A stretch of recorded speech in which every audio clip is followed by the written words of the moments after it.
1 Corinthiens, chapitre 13.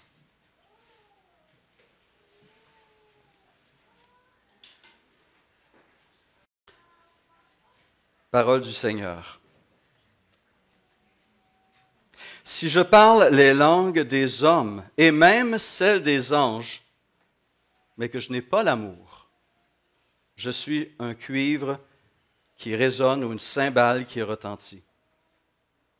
Si j'ai le don de prophétie, la compréhension de tous les mystères et toute la connaissance, si j'ai même toute la foi jusqu'à transporter des montagnes, mais que je n'ai pas l'amour, je ne suis rien. Et si je distribue tous mes biens aux pauvres, si même je livre mon corps aux flammes, mais que je n'ai pas l'amour, cela ne me sert à rien. L'amour est patient. Il est plein de bonté. L'amour n'est pas envieux. L'amour ne se vante pas. Il ne s'enfle pas d'orgueil. Il ne fait rien de malhonnête. Il ne cherche pas son intérêt. Il ne s'irrite pas. Il ne soupçonne pas le mal. Et il ne se réjouit pas de l'injustice, mais se réjouit de la vérité. Il pardonne tout. Il croit tout. Il espère tout. Il supporte tout. L'amour ne meurt jamais. Les prophéties disparaîtront, les langues cesseront, la connaissance disparaîtra. En effet, nous connaissons partiellement et nous prophétisons partiellement. Mais quand ce qui est parfait sera venu, ce qui est partiel disparaîtra. Lorsque j'étais enfant, je parlais comme un enfant, je pensais comme un enfant, je raisonnais comme un enfant. Lorsque je suis devenu un homme, j'ai mis fin à ce qui était de l'enfant. Aujourd'hui, nous voyons au moyen de miroirs, de manière peu claire. Mais alors, nous verrons face à face.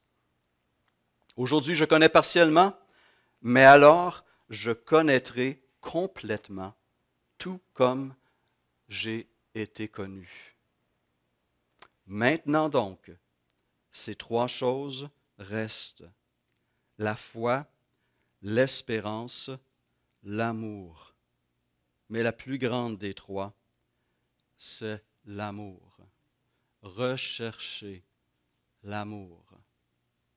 Fin de la parole. Seigneur, y a-t-il texte plus beau sur ce que tu es? Dieu d'amour. Tu es amour. Et c'est ce Dieu qui est venu se révéler à nous. Et nous avons reçu cette révélation, elle nous a transformés, elle nous vivifie. Et à nouveau ce matin, nous nous tenons devant cette parole sublime, profonde et riche. Nous t'en remercions d'en avoir inspiré Paul, de nous parler encore à travers elle et de nous renouveler dans ses pensées, ses attitudes, ses émotions. Merci pour ta parole qui nous est adressée à nouveau en ce début d'année. Parle-nous, transforme-nous par elle, s'il te plaît. Amen. Nina et moi avons passé, comme j'imagine plusieurs, les derniers jours de la nouvelle année avec nos enfants à Montréal. 3 belles journées, entourés de nos 3 enfants et de leurs époux, épouses ou conjoints. Des moments vraiment bénis. Et c'est notre fille Sarah, qui vient d'avoir 31 ans, le 24 décembre dernier, qui a accueilli la famille et qui a préparé plusieurs bons repas sur 2-3 jours. Et j'ai pu voir ses talents.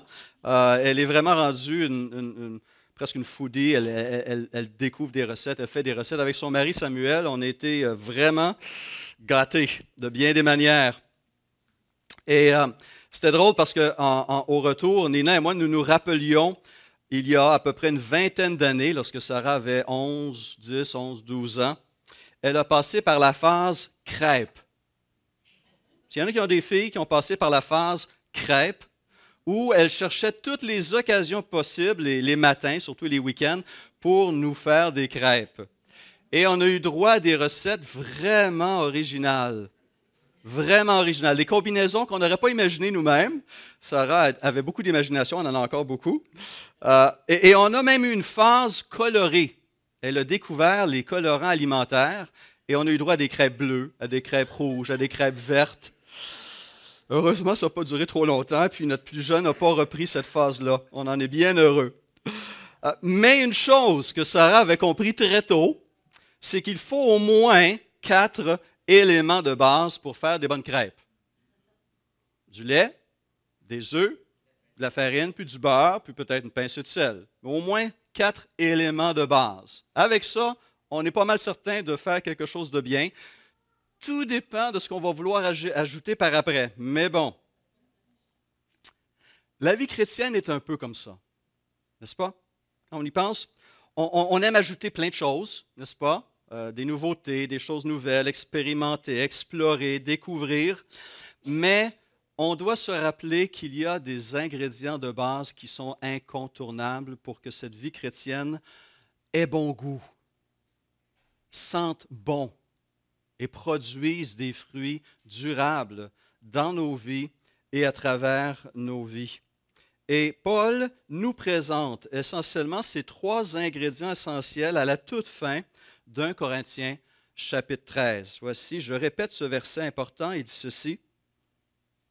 Maintenant donc, ces 3 choses restent, la foi, l'espérance et l'amour. Mais il ajoute, mais la plus grande des 3, c'est l'amour. Ces 3 éléments sont les ingrédients indispensables à une vie chrétienne solide, fructueuse, goûteuse. Et c'est intéressant de constater que les premiers chrétiens, ce n'est pas juste Paul, mais les tout premiers chrétiens ont compris l'importance de ces 3 grâces, de ces 3 vertus. Et on les retrouve à plusieurs reprises sous la plume de Pierre, entre autres, de l'auteur de l'Épître aux Hébreux, de même que sous la plume de Paul. Exemple, 1 Pierre 1, 21. Par Christ, écrit l'apôtre Pierre, par Christ, vous croyez en Dieu qui l'a ressuscité et lui a donné la gloire, de sorte que votre foi et votre espérance reposent sur Dieu. Vous avez purifié votre âme en obéissant par l'Esprit à la vérité pour avoir un amour fraternel sincère. L'auteur de l'Épître aux Hébreux le reprend ces 3 vertus à quelques reprises dans son épître, entre autres au chapitre 10. Approchons-nous donc avec un cœur sincère, une foi inébranlable, le cœur purifié d'une mauvaise conscience et le corps lavé d'une eau pure. Retenons fermement l'espérance que nous proclamons, car celui qui a fait la promesse est fidèle. Veillons les uns sur les autres pour nous inciter à l'amour et aux belles œuvres. Et Paul, sous sa plume, ça se retrouve dans Colossiens et 1 Thessaloniciens, Colossiens 1, 4. Nous avons été informés, écrit-il, de votre foi en Jésus-Christ et de l'amour que vous avez pour tous les saints à cause de l'espérance qui vous est réservée au ciel. Cette espérance, vous en avez déjà entendu parler par la parole de la vérité, l'Évangile.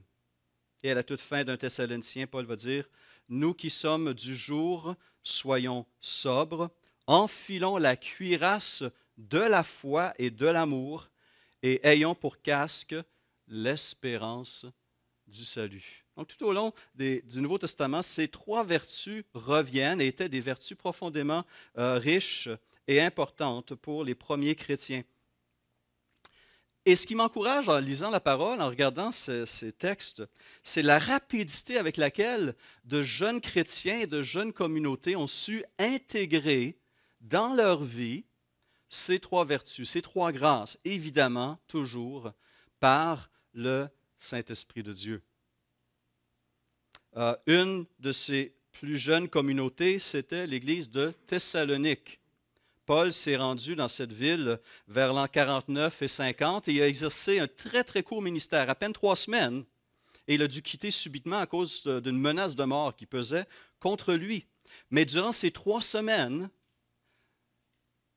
le peuple de Dieu a été formé, une communauté de foi a été formée et a prospéré. Mais après son départ, Paul s'est inquiété quand même, une jeune église qui avait à peine 3 semaines, qui éprouvait une persécution déjà. Elle était éprouvée à cause de sa foi, autant par les païens que par les Juifs. Et donc, il renvoie plutôt Timothée, son collaborateur, à Thessalonique, alors que lui se rend à Corinthe, pour voir comment l'Église allait survivre et pour lui donner enseignement, direction et encouragement. Et lorsque Timothée revient, Paul est rassuré, la communauté prospère et se développe spirituellement sous la direction de l'Esprit. Et il décide de prendre la plume, et nous avons ici probablement la toute première lettre inspirée de l'Esprit de Paul, écrite, rédigée par Paul, 1 Thessaloniciens 1. Et voici comment il commence cette lettre. De la part de Paul, Sylvain et Timothée, à l'Église des Thessaloniciens qui est en Dieu le Père et dans le Seigneur Jésus-Christ, que la grâce et la paix vous soient données de la part de Dieu notre Père et du Seigneur Jésus-Christ. Nous disons constamment à Dieu toute notre reconnaissance pour vous tous, en faisant mention de vous dans nos prières. Nous nous rappelons sans cesse, et voici les 3 vertus, l'œuvre de votre foi, le travail de votre amour et la fermeté de votre espérance en notre Seigneur Jésus-Christ devant Dieu notre Père. Puis l'apôtre va ajouter ceci au verset 6 et 7. Vous-même, vous êtes devenus nos imitateurs et ceux du Seigneur en accueillant la parole au milieu de grandes difficultés avec la joie du Saint-Esprit. Ainsi, vous êtes devenus un modèle pour tous les croyants de la Macédoine et de l'Achaïe. En à peine 2 ans, si on pense que cette lettre aurait été rédigée à peu près 2 ans après la première visite de Paul, en à peine 2 ans, cette jeune Église, ses membres, manifestaient ces 3 vertus d'une manière qui était un exemple pour les autres communautés. Que c'est beau de voir la puissance de l'Esprit ainsi déversée dans les cœurs. Et même de jeunes chrétiens peuvent expérimenter ces 3 choses. Mais pourquoi spécifiquement ces 3 vertus, ces 3 qualités? Regardons-les sommairement l'une après l'autre. La foi. La parole nous rappelle que nous sommes sauvés par le moyen de la foi. Nous vivons encore et toujours par la foi. J'apprécie beaucoup le partage de Carole. Merci pour ce partage où tu démontres cette dimension dynamique de la foi. Nous marchons par la foi, n'est-ce pas? Et cette foi, nous vivons en elle. Comme Paul le dit en Galates 2,20, ce que je vis maintenant dans mon corps, je le vis dans la foi. Dans la foi au Fils de Dieu qui m'a aimé, qui nous a aimés et qui s'est donné pour nous tous. La foi est le moyen utilisé par la grâce de Dieu pour apporter le salut à l'être humain. Et cette même foi vient nourrir jour après jour cette vie nouvelle, la fortifie. Et elle devient, par cette marche dans l'obéissance, une confiance reconnaissante en Dieu. Une relation de communion qui peut grandir jour après jour. La vie chrétienne est quelque chose de vivant, de dynamique, qui satisfait profondément lorsqu'elle est vécue comme elle doit l'être. En Jésus-Christ, écrit Paul aux Galates, ce qui a de l'importance, ce n'est ni la circoncision, ni l'incirconcision, mais seulement la foi qui agit à travers l'amour. Encore une fois, foi agissante. Paul dira aux Thessaloniciens, il parle de l'œuvre de leur foi. C'est quelque chose qui donne quelque chose, qui transforme, qui se manifeste quotidiennement. Et cette foi doit s'enraciner en la personne de notre Seigneur Jésus-Christ. Ses propres Thessaloniciens, après avoir entendu l'histoire de Jésus, l'histoire de ce Dieu fait homme, de ce Dieu crucifié, mis à mort, ressuscité, Paul souligne que ces Thessaloniciens se sont tournés vers Dieu en abandonnant ces idoles dont mentionnait Carole, pour servir le Dieu vivant et vrai et pour attendre du ciel son Fils qu'il a ressuscité, Jésus, celui qui nous délivre de la colère à venir. 1 Thessaloniciens 1, versets 9 et 10. Ces Thessaloniciens avaient transféré leur allégeance de ces idoles mortes à ce Dieu vivant, de ces idoles faites à l'image de l'homme vers ce Dieu fait homme. Cette foi est donc un aspect fondamental, incontournable de la vie chrétienne.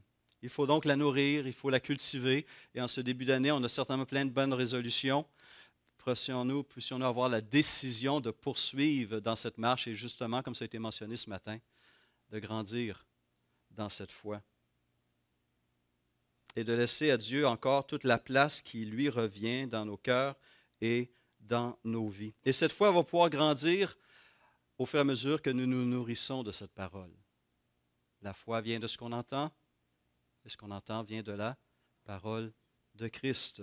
Romains 10, 17. Mais aussi, cette foi doit être mise en pratique. Il ne suffit pas d'écouter. Il ne suffit pas d'être d'accord. Et le fait de recevoir une information et d'être en accord avec cette information ne transforme pas nécessairement. Il faut une discipline de vie.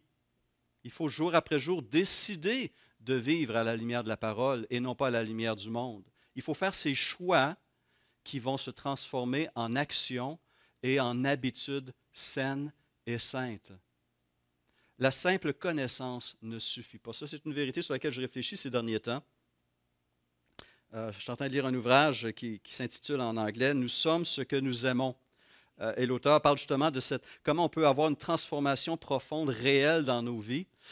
Et il était en train de lire sur il voulait un peu améliorer sa diète, son alimentation. Il avait pris un peu de poids, puis il avait décidé de lire des bons livres qui parlent justement d'une saine alimentation. Puis à un moment donné, il était en train de lire cet ouvrage, un ouvrage clé pour lui. Et il lisait cela, puis il disait oui, c'est vrai, puis c'est vrai qu'il faut manger sainement, il faut faire ci, il faut faire ça. D'un coup, il lève la tête, puis il regarde où il est. Et il était dans la zone alimentaire d'un Costco en train de manger un hot dog. Il avait toute l'information avec laquelle il était d'accord, mais il réalisait que son habitude, son rythme de vie avait besoin d'être profondément transformé.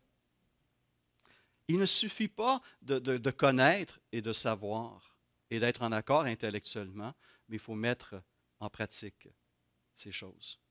Et c'est là que la réalité de la vie quotidienne, le défi qui est devant nous, se présente. Une foi agissante, une foi active. Deuxième vertu qui est mentionnée, l'espérance. On le sait, on le dit, l'homme ne peut vivre sans espérance, surtout lorsque les circonstances sont particulièrement difficiles, éprouvantes. Et on en sait que certains de nos frères, de nos sœurs et d'autres à travers le monde vivent des choses qui sont parfois difficiles, dures, des crises. Mais ce qui est remarquable à constater, c'est de voir comment ce christianisme au premier siècle a touché particulièrement le cœur des plus vulnérables de la société, des plus faibles de la société, des gens laissés pour compte, les esclaves, les étrangers, les femmes à l'époque qui n'avaient pas une grande valeur. Et ces gens ont découvert à travers l'Évangile une espérance vivante, riche, enraciné en Christ, en sa vie, en sa mort et en sa résurrection.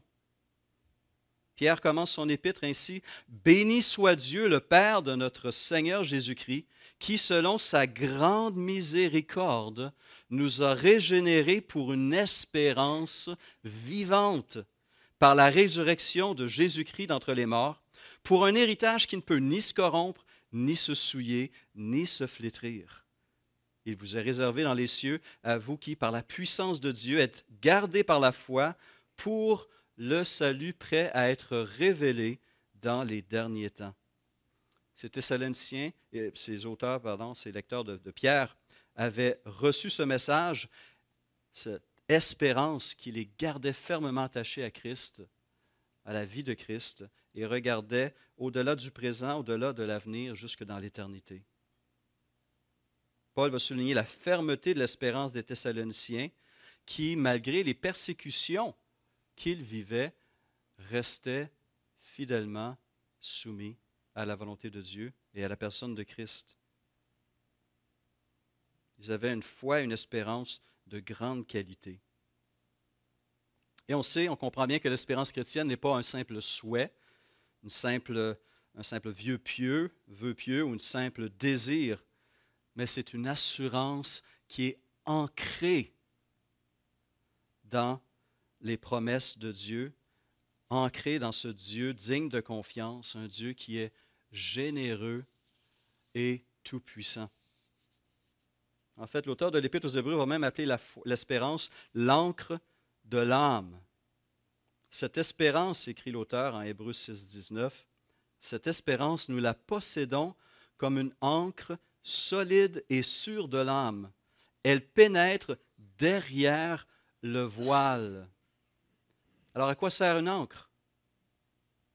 À quoi sert une ancre?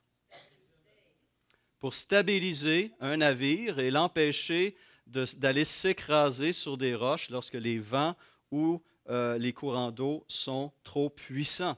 Mais pour que l'ancre fasse bien son travail, elle a besoin de trouver quelque chose, une emprise solide, n'est-ce pas?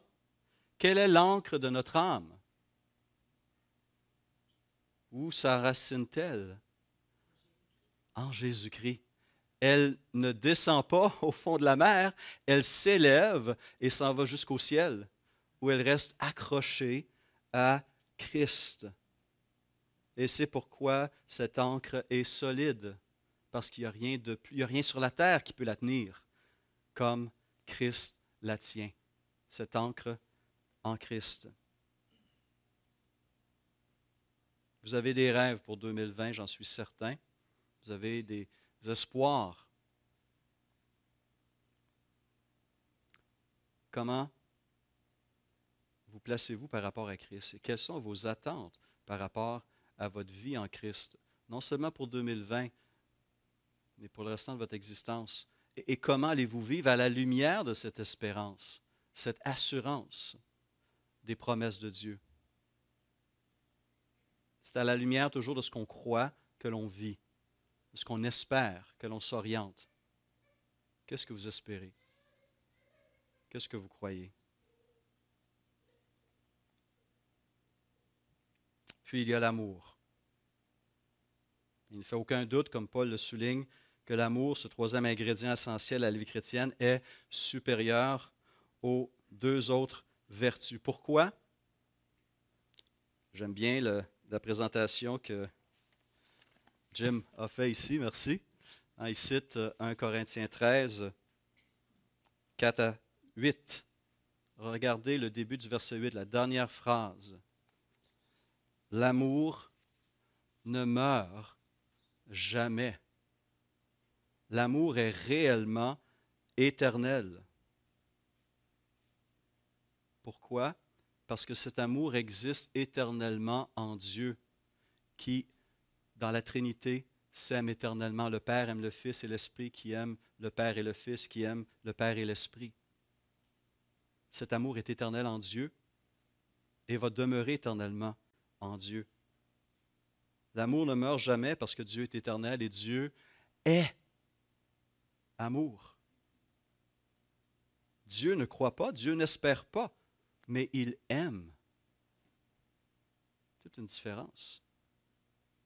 L'amour appartient à son essence et son essence est invariable. Et l'amour est le but par rapport auquel les deux autres vertus ne sont finalement que des moyens. Car dans l'amour se trouve aussi la foi et l'espérance, comme Paul le mentionne en 1 Corinthiens 13, verset 7. L'amour croit tout et l'amour espère tout. C'est pourquoi il l'appelle la voie par excellence et nous encourage au chapitre 14 à rechercher cet amour. Et j'en ai besoin parce que je suis naturellement égocentrique. Je m'aime moi-même plus que n'importe qui d'autre si je ne regarde qu'à mon cœur humain en besoin d'être transformé. Je suis égocentrique. Et j'ai besoin de cet amour de Dieu qui m'amène à regarder au-delà de moi-même à lui d'abord et ensuite aux autres.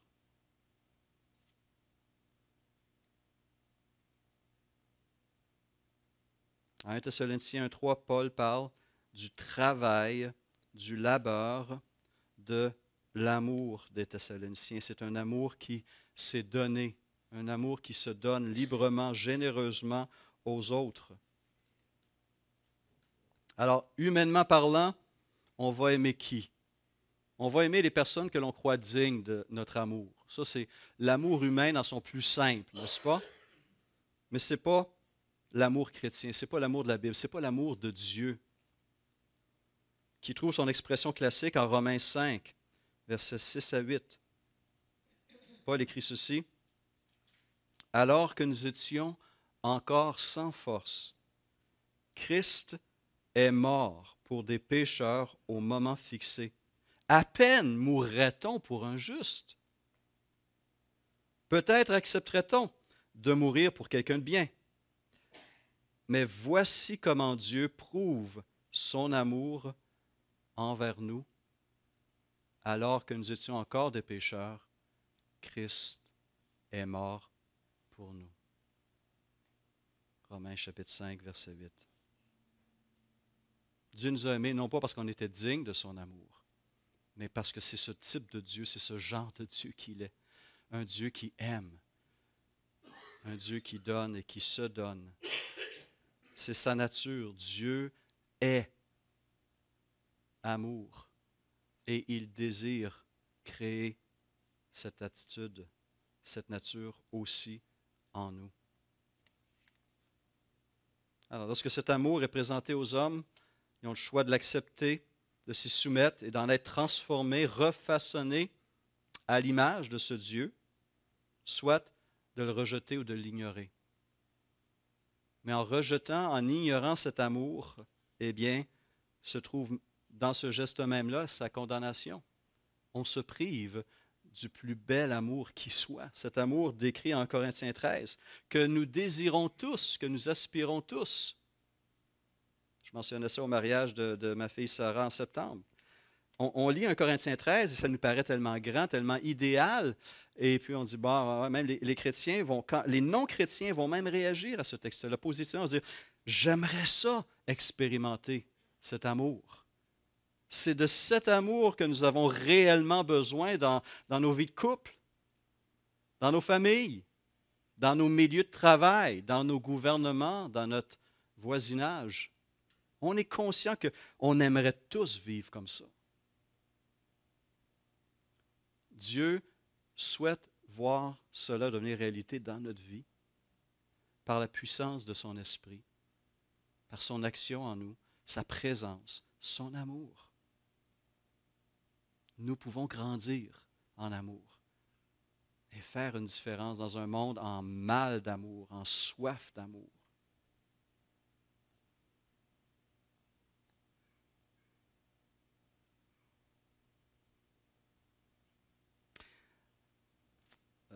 Il y a un film, en fait, une pièce de théâtre qui a joué pendant 12 ans sur Broadway, intitulée Rent. Je ne sais pas s'il y en a qui ont vu la pièce de théâtre, la comédie musicale ou vu le film, mais c'est une comédie musicale adaptée d'une pièce de Puccini, La Bohème.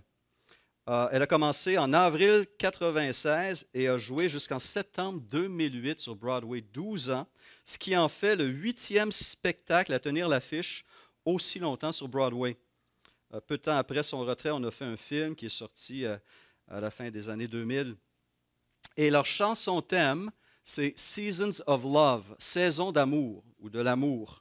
Et une des questions qu'on pose, la question qu'on pose dans ce chant thème-là est comment mesure-t-on une année? Et dans la chanson, on offre des possibilités. Est-ce en coucher de soleil, 1 jour, 2 jours, 3 jours? Est-ce en nuit, en tasse de café, en pouce, en mille, en rire ou en conflit, dit le chant. Puis on pose une deuxième question encore plus fondamentale. Comment mesure-t-on la vie d'une femme ou d'un homme? Quelle est la meilleure mesure pour évaluer la vie d'un homme ou d'une femme? Puis la chanson propose cette réponse. pourquoi pas en amour. La quantité, la qualité de cet amour que l'on va donner. Pas seulement recevoir, mais donner, produire, communiquer. Et la chanson termine avec cette invitation justement, mesure ou évalue ta vie en amour. Car l'amour qui est véhiculé dans ce film est différent de l'amour biblique. Mais l'idée de ce chant est très intéressante lorsqu'il est enraciné dans la notion biblique de l'amour et de l'amour de Dieu. De tout ce qu'on va retenir sur une vie humaine, la chose la plus belle qui va ressortir, on l'espère, celle qui va marquer le plus, c'est l'amour qu'on aura les uns pour les autres et pour les gens autour de nous. On pourra accomplir plein de bonnes choses, mais si l'amour n'est pas là, il y a une dimension fondamentale qui va nous échapper. Mais ce n'est pas nécessaire. Ce n'est pas nécessaire. Et donc, pour réussir une bonne recette, il faut de bons ingrédients et aussi de bonnes proportions. Pas trop de farine, pas trop de lait, pour des crêpes, par exemple. J'ai connu ça. Mais pour réussir, entre guillemets, mais dans son sens aussi plus riche, pour réussir notre marche chrétienne, notre vie chrétienne, nous avons besoin de cultiver ces trois grâces, ces trois vertus par la puissance du Saint-Esprit avec l'aide de la parole et des uns et des autres. La foi, l'espérance et l'amour. Une foi qui reste ancrée en Dieu, dans laquelle nous pouvons avoir confiance dans son pardon, confiance dans ses ressources, confiance dans son aide, confiance dans sa présence, même si nous ne le voyons pas. Une espérance quant à l'avenir, un avenir qui nous est garanti, noir sur blanc, par Dieu. Et un amour pour Dieu, mais aussi les uns pour les autres. Et c'est là que la vie communautaire prend toute sa belle dimension, où cet amour peut se vivre sur une base réelle et concrète. En 2 Corinthiens, chapitre 9, verset 8, Paul écrit que Jésus-Christ est ce Dieu qui peut vous combler de toutes ses grâces, afin que, possédant toujours en toutes choses de quoi satisfaire à tous vos besoins, vous ayez encore en abondance pour toute bonne œuvre. Ces trois vertus, ces trois grâces se retrouvent en abondance en la personne de Christ. Et Christ veut nous l'offrir. Puissions-nous, tout au long de 2020, chaque jour, aller puiser dans ces réserves de Dieu et le voir agir à travers nous. Et ainsi glorifier et honorer le nom de notre Seigneur Jésus-Christ. Prenons un instant, s'il vous plaît, en silence. Je vous invite à courber vos têtes. Et je vous invite à demander ces choses, d'abord pour vous-même, mais aussi pour votre famille, pour votre communauté de foi, communauté plus large. Demandons avec assurance, avec foi, avec espérance et par amour.